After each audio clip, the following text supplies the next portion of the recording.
ऐसी लत लगी कि घर के हर एक वस्तु को ले जा करके बेचने लगा और बेच बेच के जुआ खेलने लगा। माँ ये बात जानती थी कि बेटा जुआ खेलता है, पर बेटे की पिटाई न हो, उसे डांटने लगे, इसलिए माँ ने छिपा लिया और यज्ञदत्त दीक्षित से कुछ नहीं बताया। धीरे धीरे सोने चांदी आभूषण भी बेच बेच के वो गुणनिधि जुआ खेलता रहता, पर यज्ञदत्त को कुछ नहीं पता था। एक दिन यज्ञदत्त दीक्षित आए, स्नान करने के लिए अपनी अंगूठी निकाली और निकाल करके अलमारी पर रखा, स्नान करने चले गए। लौट के आए तो अंगूठी मिली नहीं।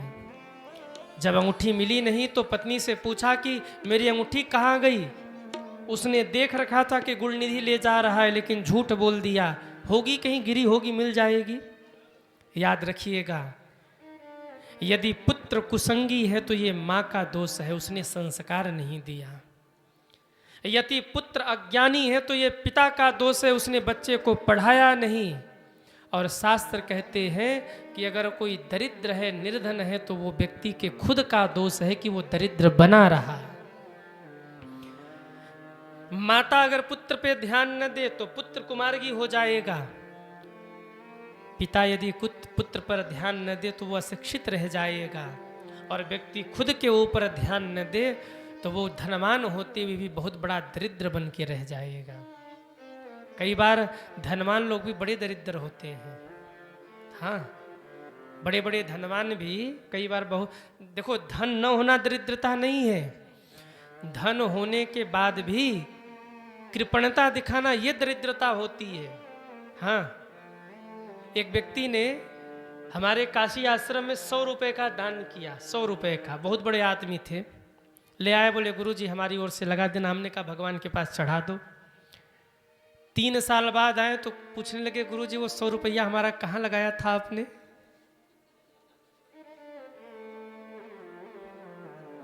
हमने मन में कहा दरिद्र आदमी है, 100 रुपया आज तक याद करके, और कम से कम 100 बार बोला होगा हमने भी सहयोग किया था, 100 रुपया हमने भी दान दिया था। हम सिर पीट के बैठ गए। बड़े बड़े दानी आए, दान देकर सहयोग लगवा कर चले गए। बार बार आए पर कभी नहीं कहा कि हमने कुछ किया। और इतना बड़ा आदमी 3 साल बाद 100 बार कह रहा और पूछ रहा 100 रुपया हमारा कहाँ लगा। हमने कहा हनुमान जी से पूछ लो, वहीं बताएंगे कहाँ लगा। कहने का मतलब धन न होना ही दरिद्रता नहीं है। कई बार धन होने के बाद भी व्यक्ति की हरकतें बता देती हैं कि वो कैसा व्यक्ति है। धीरे धीरे स्थिति इतनी बिगड़ गई कि महाराज दिन रात जुआ खेलता रहता।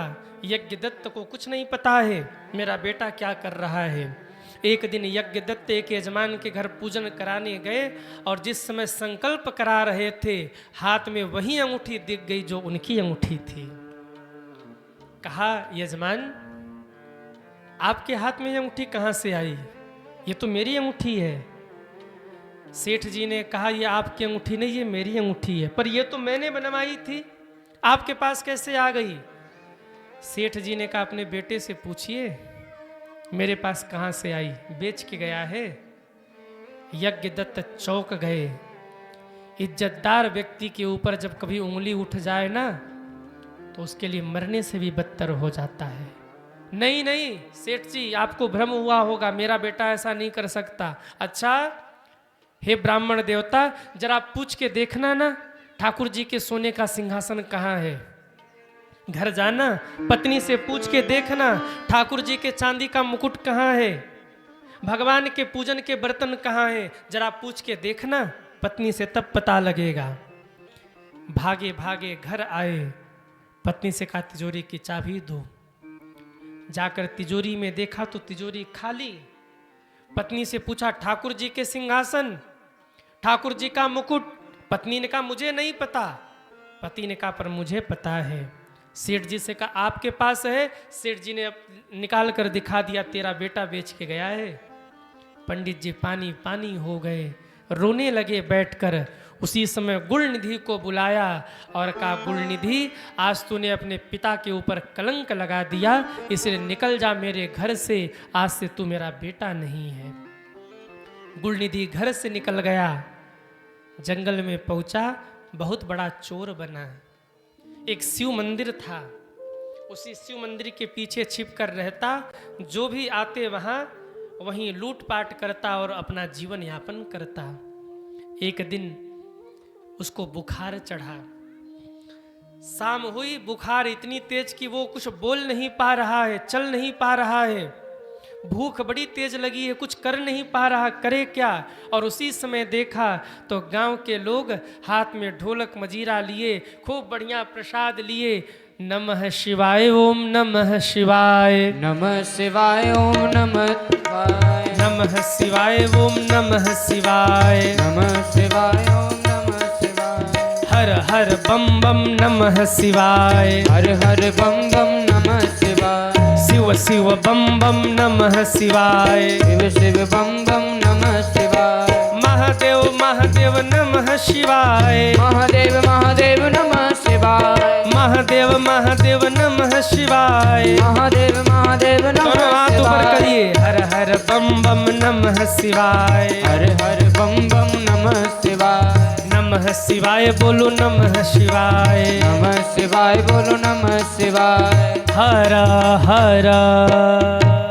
महादेव। शिवरात्रि की संध्या थी, गांव के लोग शिव मंदिर में पूजन करने आए। आज ये दिमाग लगा के बैठा है कि आज तो ढेर सारा खाना मिलेगा, जैसे ही ये सो जाएंगे जाकर हम सब चुरा लेंगे और खा जाएंगे। गांव के लोग आए, पूजन किया, खूब बढ़िया बढ़िया लड्डू मेवा पकवान शंकर जी को अर्पित किया, आरती किया है, दीप जलाया है गांव के लोगों ने, और कीर्तन करने लगे। और दय योग बस कीर्तन करते करते धीरे धीरे सब सो गए। अच्छा आप बताइए, निंदा करते हुए नींद आती है कि भजन करते समय? कहिए, सच बोलना, झूठ मत बोलना, दिल से बताओ आप, झूठ मत बोलना। भगवान के चरणों में बैठे, पाप लगेगा। निंदा करने में नींद आती है कि भजन करने में? कहिए, अरे जोर से बोलो, हम कम सुनते हैं। भजन करने में। सीरियल देखने में नींद आती है कि कथा सुनने में?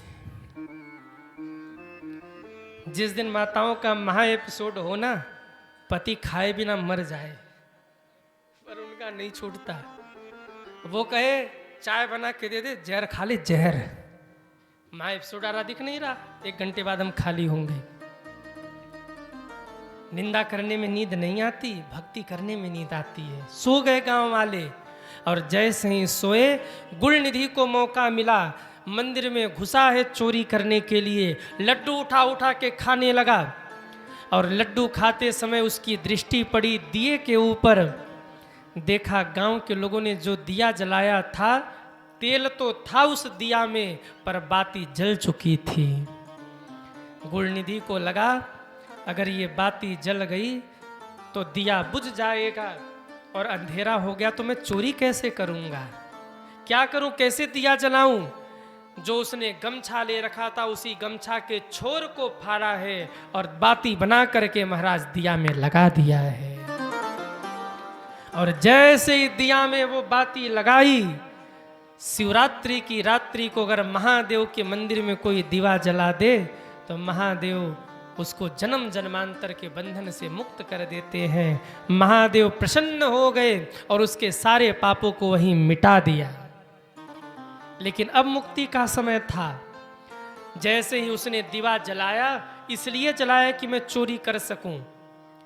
दिवा जलाने के बाद उसने उस लड्डू के पात्र को उठाया है, बड़ी सी थाली लेकर चला, चौखट से पैर टकराया, गुलनिधि धम्म से धरती पर गिरा। जैसे ही गिरा है, खटपट की आवाज हुई, गांव वाले जग गए, चोर चोर चोर, मारो, चोर चोरी कर रहा, इसे मारो कह के गांव वाले मारने लगे।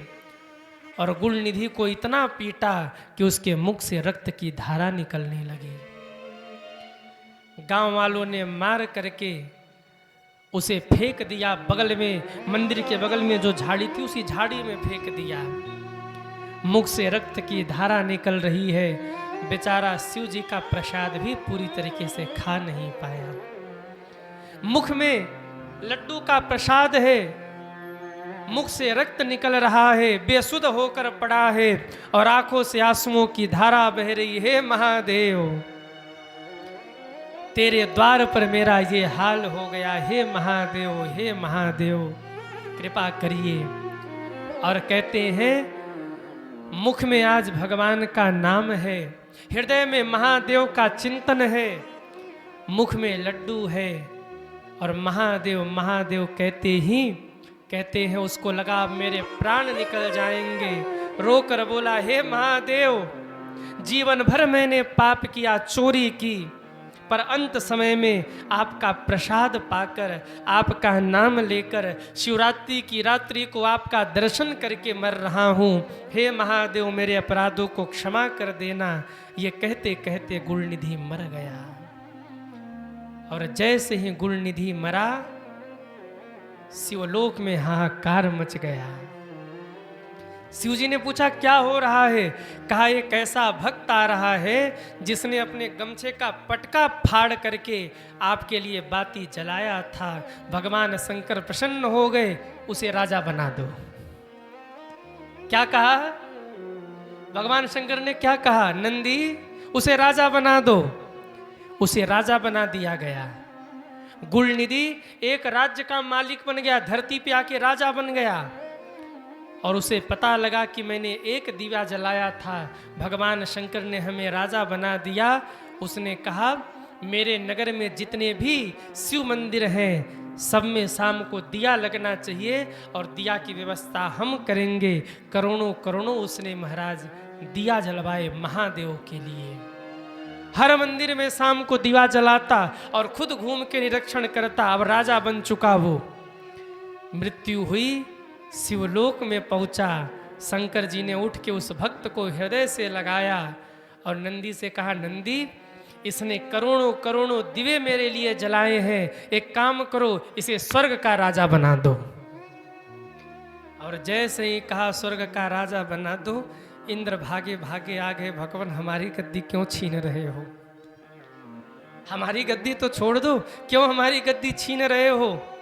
भगवान शंकर ने कहा, अच्छा अच्छा, तुम डरो मत। नंदी, हाँ महाराज, विश्वकर्मा को बुला के कहो कि मेरे कैलाश के बगल में स्वर्ग से 100 गुना अधिक संपत्ति वाले एक अलकापुरी का निर्माण करे और उसे वहां राजा बनाकर बिठा दिया जाए। संकल्प शक्ति से ही स्वर्ग से भी 100 गुना अधिक संपत्ति का एक नगर बना अलकापुरी। हाथ पकड़ करके भगवान शंकर ने गुलनिधि को ले जाकर गद्दी पर बिठाया और कहा, आज से तू जुआरी नहीं है, आज से तू चोर नहीं है, आज से तू राजा भी नहीं है, आज से तू अलकापुरी का मालिक बन गया और दुनिया तुझे कुबेर भंडारी के नाम से जानेगी। बोलो कुबेर भंडारी की जय हो, विश्वनाथ महादेव की जय हो, भोलेनाथ की जय हो। क्या बना दिया शंकर जी ने उसे? कुबेर भंडारी। और एक डायरी दे दी, का आज के बाद धन की स्वामिनी लक्ष्मी को भी अगर किसी पर कृपा दृष्टि करनी होगी ना, तो एक बार इस डायरी में सिग्नेचर करेंगी और फिर उसके ऊपर कृपा दृष्टि करेंगी। ये मेरा आशीर्वाद है तुम्हें। संपत्ति के मालिक हो गए कुबेर, एक चोर, एक जुआरी। सोचिए, अनजाने में शिव मंदिर में दिया जलाया तो भगवान शंकर ने उसे कुबेर भंडारी बना दिया।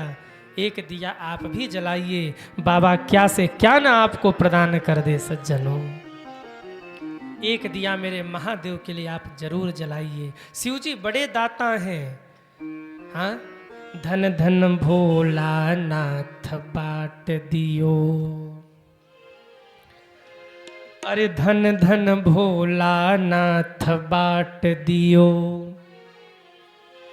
तीनों लोक एक पल भर में, ऐसो दीन दयालु मेरो बाबा, ऐसो दीन दयालु मेरो बाबा, तीनों लोक में और नहीं, धन धन भोला नाथ बाट दियो, पल भर में धन धन भोला नाथ बाट दियो, तीनों लोक एक पल भर में। दीन दयालु मेरो बाबा तीनों लोक में और नहीं। हर हर महादेव हर हर महादेव हर हर महादेव हर हर महादेव हर हर महादेव हर हर महादेव हर हर महादेव हर हर महादेव हर हर महादेव हर हर महादेव हर हर महादेव हर हर महादेव हर हर महादेव सब गाइए। महादेव हर हर महादेव हर हर महादेव हर हर महादेव हर हर महादेव हर हर महादेव हर हर महादेव। दोनों हाथ ऊपर करिए।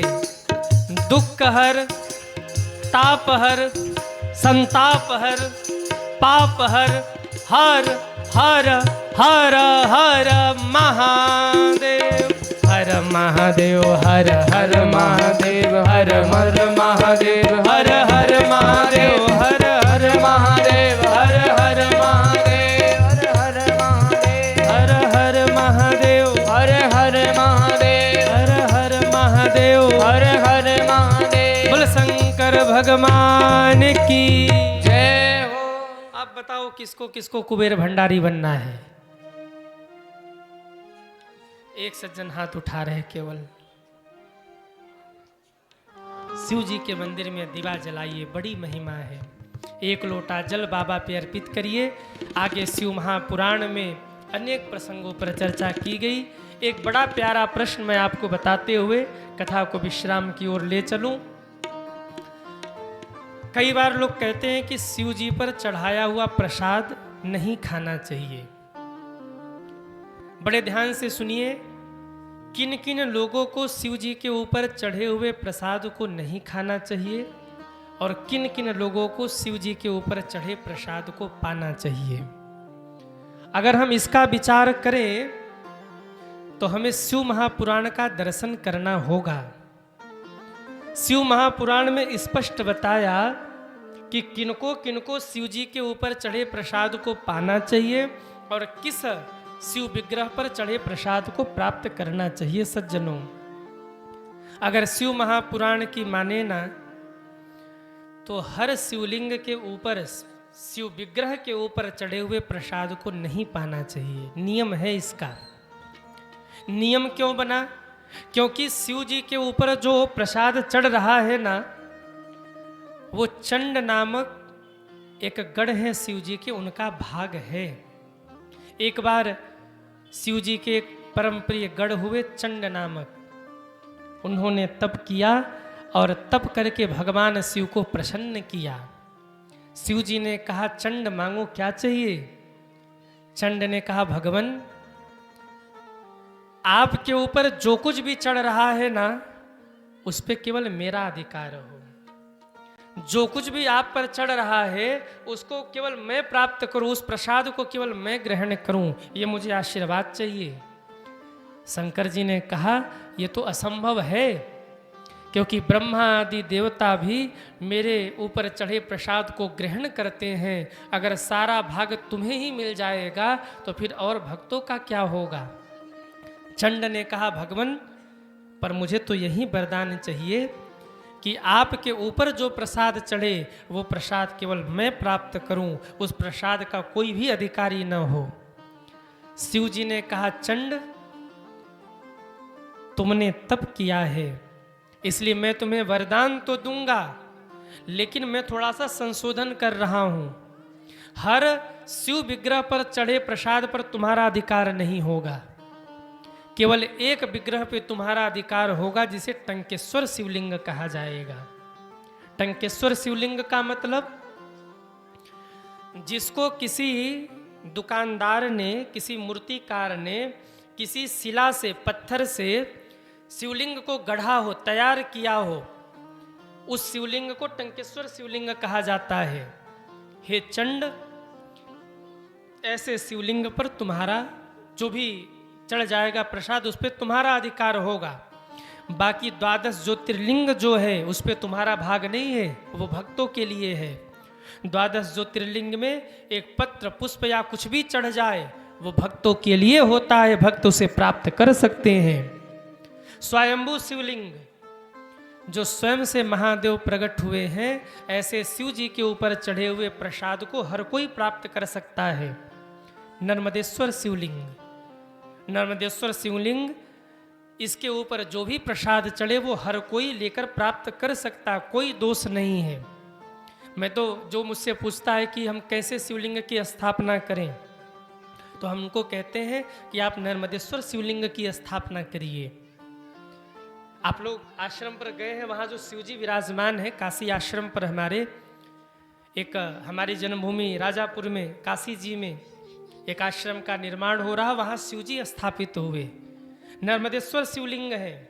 क्यों? नर्मदेश्वर शिवलिंग की ऐसी महिमा है, ये बड़े दयालु होते हैं। ये इतने दयालु होते हैं कि कभी अपने भक्त से कोई अपराध भी बन जाए ना, तो हंस के क्षमा कर देते, मेरा ही बेटा है, जाने दो। तो नर्मदेश्वर शिवलिंग ये बड़े दयालु हैं।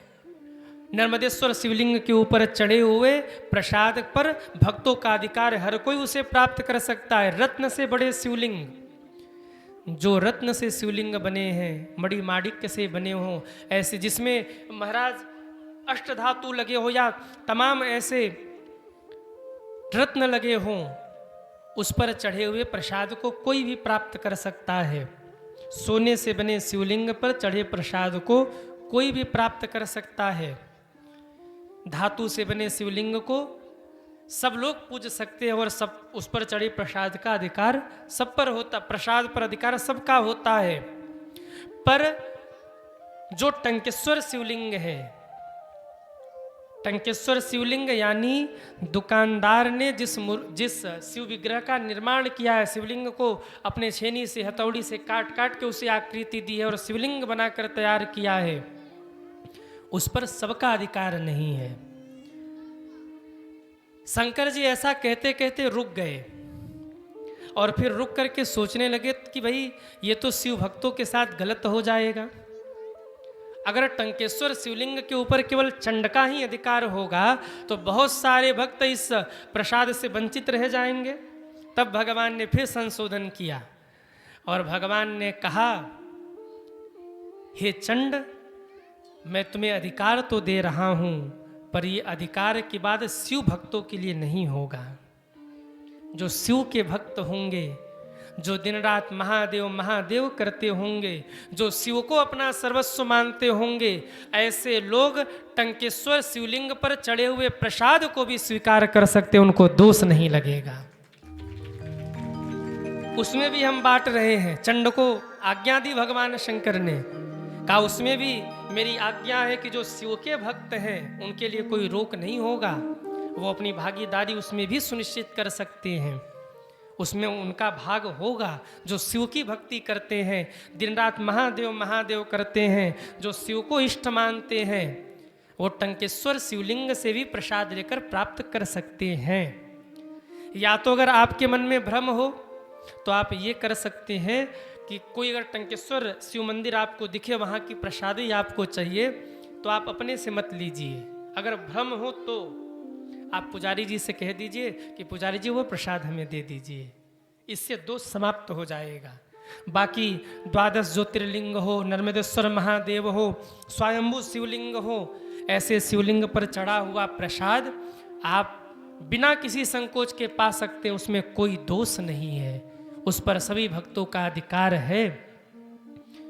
शिव जी के प्रसाद पर सभी भक्तों का अधिकार है। शिव महापुराण में ऐसा वर्णन आया है कि शिव जी के ऊपर जो प्रसाद चढ़ जाता है, उस प्रसाद के दर्शन मात्र से ही जीव के जीवन के पाप दूर भाग जाते हैं। शिव जी के श्रृंगार का जो दर्शन कर ले, शिव जी का श्रृंगार हो रहा हो और जो शिव श्रृंगार का दर्शन कर ले, उसके जीवन के सारे पाप उसे छोड़ छोड़ के भाग जाते हैं।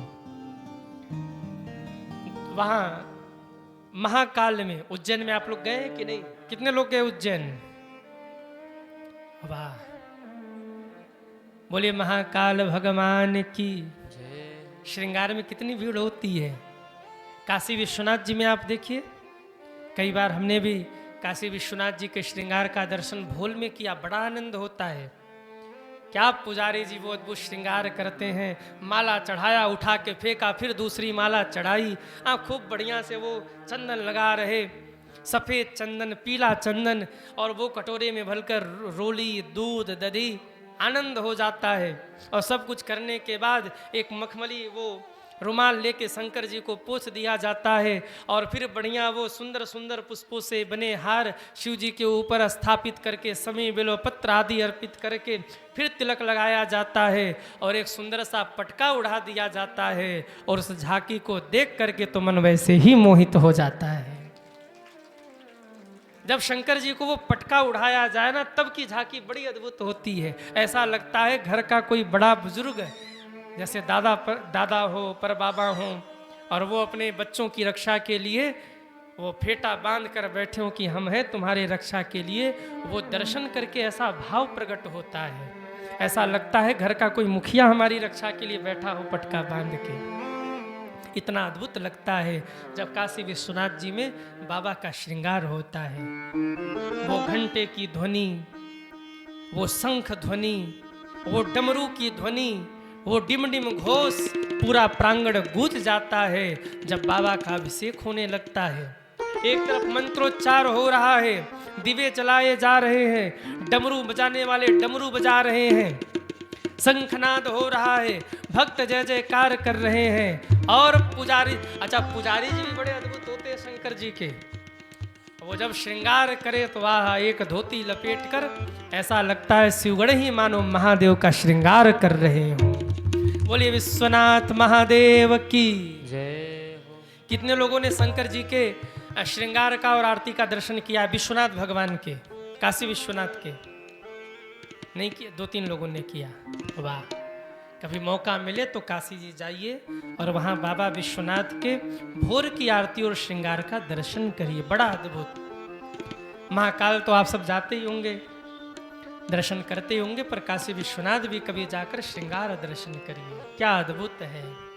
काशी भोले के नगरिया निहाल बाय, बड़ा बेमिसाल बायना। गाएंगे नहीं, एक आध दिन फिर कभी बीच में समय मिला तो आपको सुना देंगे, पर आज नहीं। अरे तीरे तीरे बनल घाट, भोजपुरी समझते हैं आप लोग? भोजपुरी थोड़ी थोड़ी, ये पूरा। अब तुम लोग मत खींचो भाई, ये लोग हमें खींच रहे कि गा ही दो महाराज, पर ऐसा नहीं होने वाला आज, केवल गुनगुना लेते हैं। तीरे तीरे बनल घाट, जहां पंडा जन के ठाट। ये जो हम गा रहे हैं इसे हमारे यहाँ कजरी कहा जाता है। कजरी, कजरी समझ रहे हैं ना आप लोग? हमारे यहाँ सावन में माताएं कजरी गाती हैं। अरे तीरे तीरे बनल घाट, जहां पंडा जन के ठाट, जहां पंडा जन के ठाट, जहां पंडा जन के ठाट। भक्त बोलत बम बजावत जहां गाल बाय, अरे बड़ा बेमिसाल बायना। काशी गंगा, काशी भोले की नगरिया, जहां गंगा के लहरिया, जहां गंगा के लहरिया, जहां गंगा के लहरिया। और चंदन रोरी लगल सबके तिलक भाल बाय, बड़ा बेमिसाल बाय। बोलिए शंकर भगवान की जय। तो शिव जी के प्रसाद को हर कोई प्राप्त कर सकता है। जो शिव भक्त है वो टंकेश्वर शिवलिंग के ऊपर का भी प्रसाद प्राप्त कर सकता है। अगर मन में भ्रांति हो तो आप लोग पुजारी जी से मांगकर पा लीजिए, उसमें कोई दोष नहीं लगने वाला। पर एक बात सदैव याद रखिए, प्रसाद कभी अकेले मत खा जाना। कई लोग होते हैं बढ़िया वाला प्रसाद हो ना तो धीरे से दबा लेते हैं। और केवल रामदाना हो तो कहते तुम भी लो, तुम भी लो, लो। का है प्रसाद, प्रसाद। और पूरा दे देंगे, का दाना उठा लेंगे, शुगर न हो जाए। और कहीं बढ़िया वो मेवा पकवान हो गया तो धीरे से दबा लेंगे, हम ही खाएंगे। हाँ। कितने लोग घर में ऐसा करते हैं, हाथ उठाओ, अरे मत मत उठाना हाथ, बदनामी हो जाएगी। पर करते तो सभी हैं। थोड़ा बढ़िया वाला प्रसाद खींच कर रख लेते, बोले ये हमारे लिए है। सबकी छोड़ो, हम खुद ही करते हैं। हाँ, हमारे यहाँ वो हनुमत उत्सव में गुप्ता जी वो प्रसाद लगता है 56 भोग, तो उसमें जो बढ़िया वाला प्रसाद होता है हम पहले ये ले जाना है हमें। वैसे समय तो नहीं मिल पाता कि तुरंत पालें, क्योंकि इतनी व्यस्तता हो जाती है कि हनुमत जयंती के दिन रात तक जागना, और फिर सुबह से ही भक्तों का सबका आना जाना, मिलना जुलना, फिर कथा, फिर शाम को भंडारा। जब सब भंडारा पा लेते हैं तो सबसे अंत में हम पाते हैं, तो समय मिलता नहीं। फिर दूसरे दिन फिर दूसरे लोगों की भीड़ हो जाती है, तो या तो रात में ध्यान आ जाए तब चुपके से पा लेते हैं। अब भीतर की बात है, नहीं बताना चाहिए पर बता दे रहे। हाँ, या तो 1-2 दिन बाद जब समय मिल जाए तो उसको सुरक्षित फ्रीज वगैरह में रखते हैं, बड़ा आनंद होता है। पर देखो, ये तब करना चाहिए जब 56 भोग हो। अब एक ही हो और वो भी आप चुरा के भग जाओ, तब तो पाप के भागी बन जाओगे। प्रसाद कैसे पाना चाहिए? शिव जी के प्रसाद को कभी भी, या किसी भी पूजन पाठ के प्रसाद को कभी अकेले मत पाइए, बांट करके पाइए। एक बार ब्रह्मा जी ने रामार्चन यज्ञ किया, ध्यान से सुनिए। रामार्चन यज्ञ करके नारद जी के हाथों सबके लिए प्रसाद भिजवाया। नारद जी वो प्रसाद लेकर कैलाश पर पहुंचे, शंकर जी को दिया कि रामार्चन यज्ञ का प्रसाद ब्रह्मा जी ने भिजवाया है, शिव जी आप लीजिए। शंकर जी इतने भाव में डूब गए, नाचने लगे, रामार्चन यज्ञ का प्रसाद मैं पाऊंगा। सती माता स्नान करने गई थी, सती माए आए इसके पहले शंकर जी ने पूरा प्रसाद पा लिया। इधर नारद जी जा रहे थे, बीच में सती माँ लौटती हुई नजर आई। कहा माता जी प्रणाम, कैसे आना हुआ नारद जी? कहा वो रामार्चन यज्ञ का प्रसाद हमने कैलाश पर दे दिया है माता जी, शंकर जी के पास है, आप भी पा लेना। माता जी दौड़ी आई, बोले बाबा प्रसाद प्रसाद। शंकर जी ने कहा देवी क्षमा करो, खा गए हम। बोले अकेले? बोले हमसे रहा नहीं गया, रामार्चन यज्ञ का प्रसाद मुझसे रहा नहीं गया, मैं सब खा गया, तुम्हारे लिए तो बचा ही नहीं। रामार्चन यज्ञ का प्रसाद मुझे नहीं मिला। ग्रंथों में वर्णन है, सती माँ को इतना क्रोध आया कि सती माँ ने गुस्से में आकर श्राप दिया, आज से जो भी प्रसाद बिना बाटे खा लेगा वो अगले जन्म में कुत्ता बन जाएगा। ये मनगढ़ंत कहानी नहीं बता रहा हूं, मेरी व्यासपीठ से मैं जो भी बोलूंगा शास्त्र सम्मत ही बोलूंगा। सती माँ गुस्से में आके बोली आज से वो कुत्ता बनेगा। शंकर जी बोले देवी ये क्या कह रहे? बोले हाँ, आज से जो भी प्रसाद बिना बाटे खाएगा वो कुत्ता बन जाएगा। अब आप ये मत सोचो कि हमने प्रसाद अकेले पाया हो तो हम कुत्ता बन जाएंगे। कुत्ता बनने का मतलब, संत हुए भक्तमाली जी, उनसे एक बार किसी ने प्रश्न किया कि ग्रंथों में तो ऐसा लिखा है कि प्रसाद बिना बाटे कोई पाले तो वो कुत्ता बन जाता है। भक्तमाली जी बड़े अद्भुत संत हुए, उन्होंने कहा कि देखो हम कौन से अच्छे कर्म कर रहे हैं जो हम राजा महाराजा बनेंगे। कर्म तो ऐसा ही है कि भगवान हमें नाली का कीड़ा बना दे, कुत्ता बना दे, क्या बना दे, कोई भरोसा नहीं। पर हाँ, प्रसाद पाया है तो वो व्यर्थ नहीं जाएगा। वो विनोद में बोले कि प्रसाद अगर पाया है तो श्री भक्तमाली जी विनोद में कहते हैं कि वो व्यर्थ तो नहीं जाएगा। अगर अकेले पा लिया बिना बांटे तो कुत्ता तो बनेगा, पर वीवीआईपी घर का कुत्ता बनेगा। हाँ, एसी में रहेगा, फ्लाइट में घूमेगा, सावर से नहाएगा, 3,500 रुपए पैकेट का बिस्कुट खाएगा, महंगे वाले शैम्पू से नहाएगा, पर बनना तो पड़ेगा कुत्ता ही। पर इसका मतलब ये नहीं कि आप कुत्ता ही बनोगे, आप ये मत लेना, ये तो केवल समझाने के लिए मैंने कह दिया। आप मूल भाव ये जाइए कि प्रसाद कभी अकेले मत खाइए, प्रसाद बांट करके पाइए। थोड़ा प्रसाद आपको मिल गया, आप अगर वहां पा ले रहे तो ठीक है, नहीं कथा से घर गए तो थोड़ा थोड़ा सबको घर में बांट दीजिए।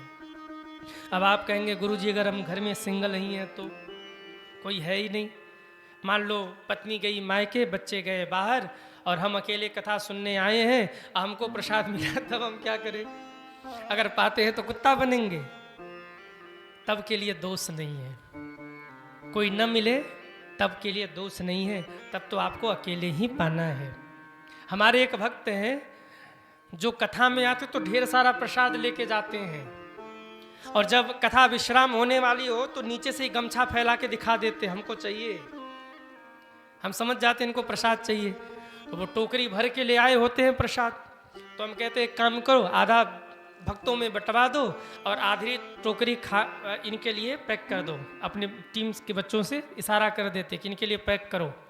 अब जैसे ही कथा विश्राम हो तो वो आते हैं, वो झोली फैलाकर प्रसाद लेके जाते, एक टोकरी लेके आधी टोकरी लेके जाते। तो हमने पूछा कि आप करते क्या है?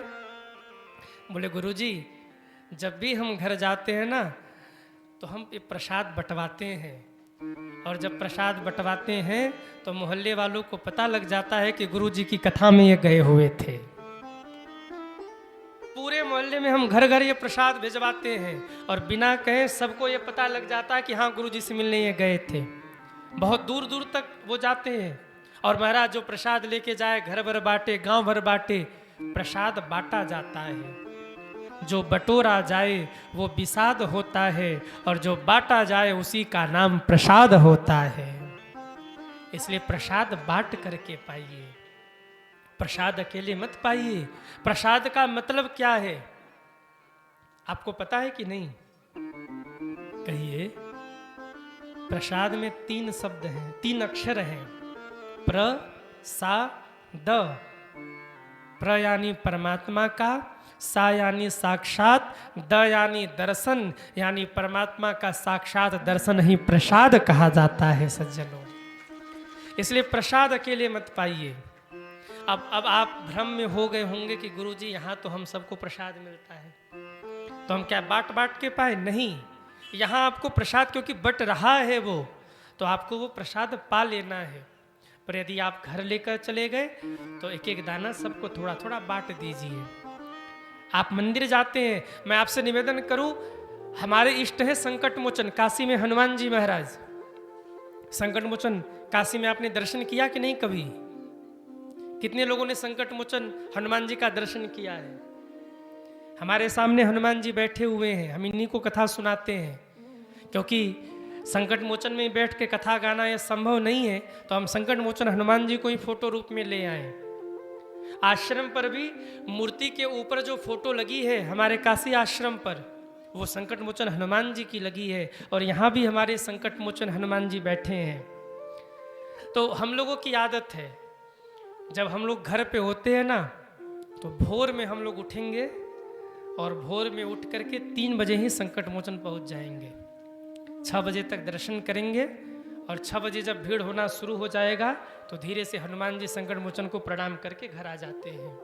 और कभी हम घर पे न हो या पूज्य दीदी जी कथा में हो, माता जी चली गई संकट मोचन दर्शन करने, तो प्रसाद आके रखा रहेगा। भले ही 10 दिन बाद हम लौटे, थोड़ा सा प्रसाद बचा के रखा जाएगा, और संकट मोचन हनुमान जी के कुएं का जल, आहा, नारियल पानी से भी मीठा होता है। अब मुख में पानी मत लाना, और ये सच है, कुएं का जल, इतना जल उसमें से निकलता है, पर श्री हनुमान जी की ऐसी कृपा कि आज तक वो कुआं सूखा नहीं है, उस कुएं में से जल निकलता ही रहता है। तो संकट मोचन श्री हनुमान जी के प्रांगण में जो कुआं है उसका जल आता है, भले ही 15 दिन बाद घर जाएं, वो प्रसाद रखा रहता है हमारे लिए। प्रसाद बांट के पाइए। मेरे कहने का मतलब, किसी भी तीर्थ में आप जा रहे हैं, अगर तीर्थ से आप लौटे हैं तो प्रसाद सबको बांटिए। कोई अगर बाहर रहता है, 4 दिन बाद आने वाला है, तो उसके लिए थोड़ा सा प्रसाद बचा के सुरक्षित रख दीजिए, क्योंकि वो उसके भाग का है। प्रसाद जितना आप बांटते हैं उतना पुण्य बढ़ता है। शिव मंदिर जाइए, कभी विश्वनाथ जी जाइए, कभी बैद्यनाथ धाम जाइए, कभी महाकालेश्वर जाइए, थोड़ा सा प्रसाद लेके आइए और परिवार भर को बांटिए, आसपास वालों को दीजिए। पर आजकल बड़ी भ्रांति है, कोई किसी का दिया खाता नहीं है कि नहीं? बोले महाराज कौन किसी के घर का क्या खाए? तो ठीक है, आप आस पड़ोस में मत बांटो, पर घर में जितने सदस्य हैं कम से कम उनको आप बांट दीजिए। आपके घर में गौ माता है ना, थोड़ा सा प्रसाद गौ माता को भी खिला दीजिए। गौ माता कोई पशु नहीं है, गौ माता आपके घर की सदस्य हैं। याद रखना, जब आपके जीवन में विपत्ति आती है तो सबसे पहले उस विपत्ति को गौ माता अपने सिर माथे ले लेती हैं और वहां से कुछ बच जाए तो विपत्ति आपके ऊपर आती है। वो गौ माता आपके परिवार की अंश हैं, आपके परिवार की सदस्य हैं वो। उनके लिए भी थोड़ा सा प्रसाद आप पवाइए और घर भर प्रसाद बांट करके पाइए। बोलिए शंकर भगवान की। आपका संदेह दूर हो गया कि नहीं? टंकेश्वर शिवलिंग के ऊपर चढ़े हुए प्रसाद पर भी शिव भक्तों का अधिकार है। अच्छा, एक शास्त्रीय बात मैं और कह दूं, आप बुरा न मानना। शिव महापुराण में ऐसा लिखा है कि जो शिव जी को नहीं जैसे जिन्होंने अन्य संप्रदाय से दीक्षा ले रखी हो, शिव संप्रदाय से, सभ्य संप्रदाय से न हो, उनको ये थोड़ा ध्यान रखना चाहिए कि वो टंकेश्वर शिवलिंग का प्रसाद न पाए। या तो पुजारी जी के हाथ से लेकर वो अगर दे दे अपने हाथ से तो आप पा लीजिए, नहीं अन्य संप्रदाय से दीक्षित लोगों को चाहिए कि टंकेश्वर शिवलिंग का प्रसाद पुजारी जी के हाथों से लेकर ही आप पाएं। तो आप कहेंगे गुरुजी जो हम प्रसाद भोग लगाते हैं, शिव महापुराण में लिखा है उस प्रसाद पे आपका अधिकार है। आप अगर विष्णु जी को ही मानते हैं कोई बात नहीं, अगर आपने भोग लगाया है तो उस प्रसाद पर आपका अधिकार है, उसमें कोई दोष नहीं है, आप उसको पा सकते हैं। पर कोई प्रसाद अगर टंकेश्वर महादेव के ऊपर रख दिया गया, शिवलिंग के ऊपर सिर पर, तो भैया वो तो चंड का भाग है, जो गढ़ है भगवान शंकर के, तो उसको अन्य संप्रदाय के लोग न पाए, शिव भक्त पा सकते, जो शिव को मानने वाले हैं, जो शिव शिव शिव शिव जपते हैं या जो शिव जी को अपना मानते हैं, अपना गुरु मानते हैं, इष्ट मानते हैं, वो निर्विघ्न पाल लें, कोई दिक्कत नहीं। पर अन्य संप्रदाय के जो है, जैसे जो विष्णु जी को मानते हैं, वैष्णव संप्रदाय के लोग हैं, वो पुजारी जी से मांग ले कि थोड़ा प्रसाद दे दीजिए और पुजारी जी अपने हाथ से उठा कर दे दे, तो फिर आप उसको पा सकते हैं, कोई दोष नहीं। पर शिव जी के प्रसाद के ऊपर तो सबका अधिकार है। घर में भी अगर आपको रखना हो तो छोटे से शंकर जी को आप रख सकते हैं, नर्मदेश्वर महादेव को। इस पर हम लोग चर्चा कल समय रहते किया जाएगा। तो प्रसाद पर सबका अधिकार, प्रसाद सबको बांटिए। अब आरती होगी, यहाँ भी प्रसाद आप लोगों को वितरित होगा भगवान शिव पुराण की कथा का। तो हम सभी लोग आरती की ओर दर्शन करें, प्रसाद आरती आप सभी दर्शन करेंगे, वो सब तो क्रम होता ही रहता है, मैंने क्रम में कह दिया। मेरा निवेदन, प्रसाद सबको बांट करके पाइए। आज इन्हीं शब्दों के साथ अपनी वाणी को विश्राम, पुनः मिलेंगे कल के 4 बजे। तब तक के लिए सभी दोनों हाथ जोड़िए और बोलिए, कथा विसर्जन आज की सुनहु बीर हनुमान, राम लखन सीता सहित सबका करहूं कल्याण। बोलिए हनुमंत लाल की जय हो। आज इन्हीं शब्दों के साथ अपनी वाणी को विश्राम। कल के लिए आप लोग सूचना सुनिए, कल